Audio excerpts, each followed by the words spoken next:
I would like to talk about the system. And people wonder, what is this system?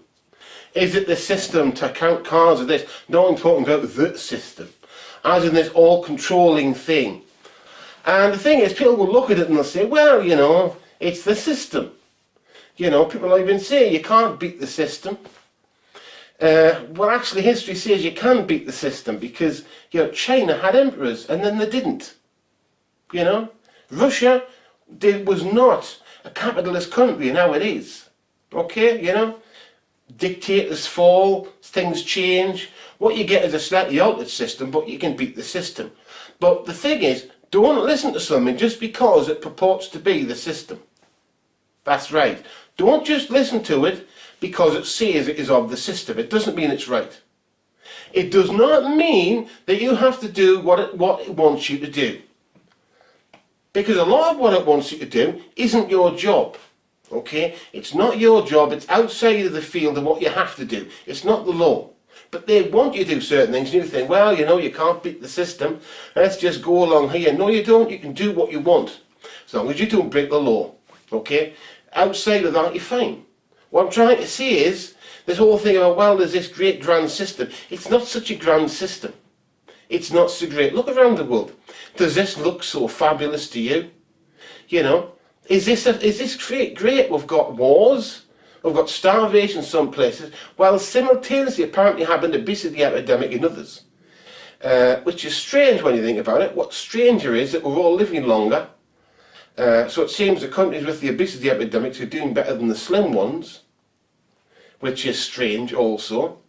But, you know, the whole concept is bad. The whole concept that, no, this system exists. Yes, but what we're talking about now is some sort of all-controlling thing. Some all-controlling thing which many people are part of. You may be part of it. And I'm not saying that you leave your job. What I'm saying to you is, when you are not working in your normal time, you do not have to do what they tell you to do. You can think for yourself. That's one reason why occultism is normally censored. By occultism I mean real magic. Real magic is normally censored. It's a hidden censor, as in, it's not an outright ban. Wait, normally it is an outright ban, but they won't admit to it. And that's why you don't really see occult rituals on the television. You don't really hear about them written about in the newspapers. You know, I've written coming up to 400 books, and when occult books come out, you don't tend to have the same promotion as you would for other books. They're difficult to promote. You know, I'm the most prolific occult author in history. Don't really get any TV publicity because it's occultism. Okay? It's not just because they don't like the look of my face, they don't think this is right, they think, oh, you know, he doesn't come from a private school. It's none of that. It's simply because they don't want you to know about occultism or real magic. And the reason is because they're all using it. That's the thing. The people that are the most of the system, they use it. But also, occultism has one characteristic which is something they do not like, and that is occultists think for themselves. Occultists question things, because in reality occultism is a sort of applied philosophy. Okay, that's really what you're talking about.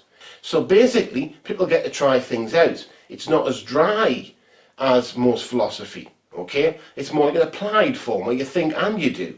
So basically you start thinking for yourself. You start deciding what's right and wrong for you. Okay, that's what you should be doing. Decide what's right and wrong for you, what you think's right and wrong in the world.